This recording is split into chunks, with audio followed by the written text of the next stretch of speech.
Jangan nambah sengit lagi. Itu yang baru saya mau bilang. Sama.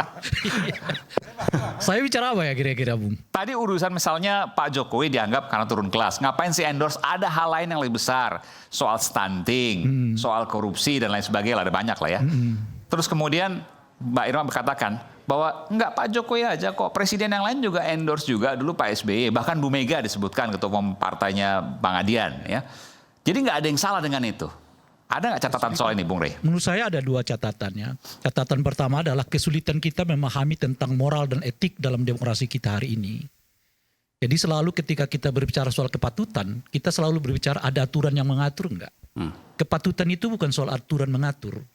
Saya tidak mengangkat kaki di sini nih, di meja ini, bukan karena ada aturan yang mengangkat tangan nggak boleh angkat kaki. Kan Bung Aiman nggak pernah menjelaskan ada aturannya kan. Tapi saya tidak melakukan itu. Kawan-kawan yang di samping saya juga nggak melakukannya. Kenapa? Karena kita mempunyai kepatutan. Tidak patut saya mengangkat kaki di meja dalam kondisi yang kayak begini. Tanpa Anda sendiri mengatakan bahwa itu tidak boleh. Jadi kepatutan, moral dan sebagainya itu di atas apa yang disebut dengan boleh nggak boleh. Kalau dalam Islam itu disebut dengan halalan toyiba. Jadi bukan soal halal haram saja, tapi soal toyib, bagus apa enggak bagus. Nah di kita kehilangan tuh yang namakan bagus nggak bagus, patut nggak patut, etik atau tidak etik, moral atau tidak moral, selalu acuannya kepada boleh. Jadi pendapat Anda bahwa presiden atau mantan presiden harusnya nggak usah ikut-ikutan? Ya Pilkada. tinggal Anda mau di level mana. Kalau Anda mau berbicara di level aturan itu ya memang dibolehkan, tidak ada masalah. Tapi kalau Anda mau berbicara tentang moral itu tadi, gimana ya menurut saya ya. Orang yang digadang-gadang akan menjadi calon sekjen PKB, PBB gitu, lalu tiba-tiba urusannya soal kota Solo, urusannya soal kota Jawa Tengah, urusannya soal kota Jakarta gitu. Saya kira mestinya ya yang mengingatkan ini kepada Pak Jokowi adalah orang-orang yang berada di... Bentar, saya harus fair juga. Ini kan bukan hanya Pak Jokowi, tadi disebutkan juga oleh Mbak Irma misalnya, ada Pak SBY, ada Bu Mega juga. Oke, nanti akan saya mau ke situ. Oke, silakan. Jadi saya akan berbicara soal moral itu dulu. Inilah menurut saya yang yang hampir luput dijelaskan oleh Pak Jokowi kepada publik ini. Bahwa persoalan di dalam bernegara dan berdemokrasi itu nggak melulu soal boleh nggak boleh dalam konteks aturan. Tapi baik atau tidak baik dalam konteks berbangsa dan bernegara. Apakah dinasti politik itu boleh? Boleh. Udah dinyatakan oleh MK. Tapi apakah yang menyumbang bagi kesehatan kualitas demokrasi kita? Jelas tidak. ICW, kawan-kawan Formapi juga mengatakan lebih dari 30% anggota DPR kita sekarang ada hubungannya dengan dinasti politik. Pilkada kita yang sekarang ini juga marak dengan calon-calon yang bersumber dari dinasti politik. Politik kita sekarang ini kalau dibuat kira-kira asumsinya, mungkin sepertiga dari pemimpin nasional ini berhubungan dengan dinasti politik. Lalu apa maknanya demokrasi ini bagi kita?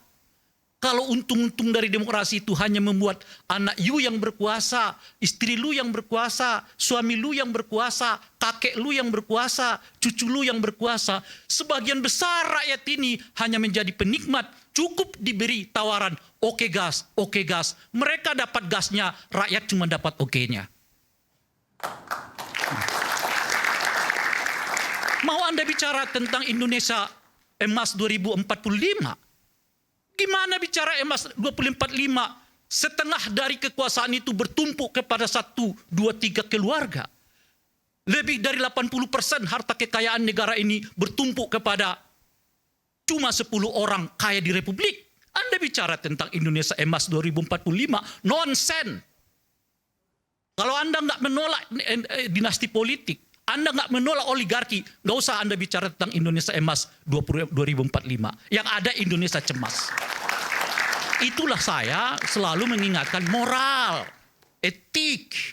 Nggak cukup sekedar boleh nggak boleh. Anda datang ke rumah orang nggak nyebutin assalamualaikum, apalagi misalnya tuh, mohon maaf, ada nggak larangan di Republik ini yang mengatakan Anda nggak boleh masuk rumah kalau nggak mengucapkan salam? Nggak ada.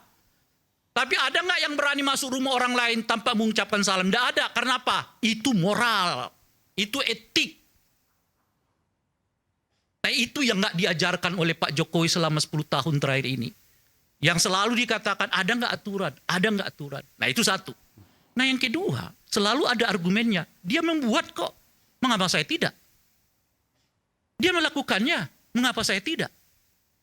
Logika itu membuat kita nggak bisa kemana-mana. Anda presiden, Anda mesti moralnya lebih tinggi dari dia, lebih tinggi dari dia, lebih tinggi dari saya. Sehingga saya punya acuan bahwa moralitas yang terbaik itu ada di kepemimpinan nasional kita. Lalu kalau semua orang mengatakan, Ibu Mega melakukannya, SBY melakukannya, Pak Jokowi juga boleh dong melakukannya. Lalu kita maju kapan? Mestinya mengatakan, saya akan membuktikan dan memberi contoh kepada Republik ini bahwa sebagai mantan presiden saya nggak akan cawe-cawe dalam konteks apapun. Apalagi saya nggak punya apa-apa untuk cawe-cawe.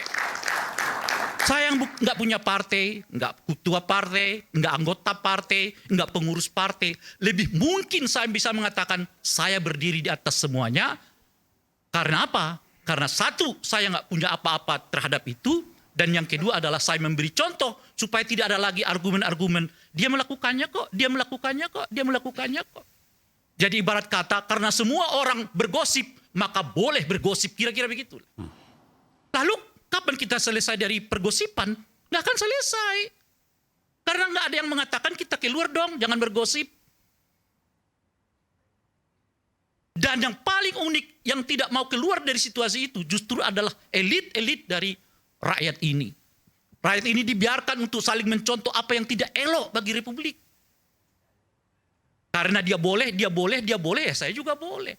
Mestinya sebagai mantan presiden, saya memperlihatkan kepada Anda semua, inilah etik, inilah moral, inilah standar dari seorang mantan presiden. Saya tidak menjadi ketua umum partai politik, saya tidak urusin lagi soal ini itu, saya pure hanya menjadi ikon dari Republik ini. Seperti pernah dilakukan oleh Habibie. Apa yang dilakukan waktu itu? Dia nggak jadi apa-apa kan? Apakah dia kampanye? Tidak. Apakah ia cawe-cawe dengan perkara? Tidak. Dia diam saja. Waktu pemilu 99 maksudnya? Setelah beliau jadi lengser. Oke. Pada saat pemilu 99 bilang juga tidak melakukan apa-apa. Setelahnya juga tidak melakukan apa-apa. Mengapa itu bukan jadi contoh? Mengapa itu bukan jadi referensi?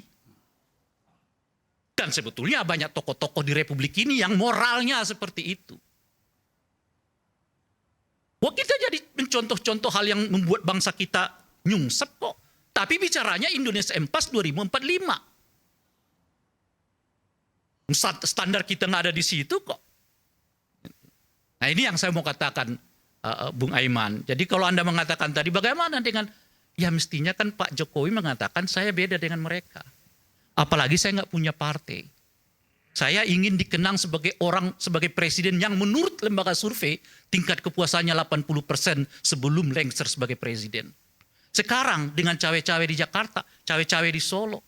Itu artinya kan dia mau mengatakan sebagian rakyat Solo yang milih dan mengatakan puas kepada saya itu dikecewakan oleh dia. Karena boleh jadi sebagian dari masyarakat Jawa Tengah itu sedang tidak memilih orang yang sedang di-endorse-nya. Artinya apa? Menurunkannya.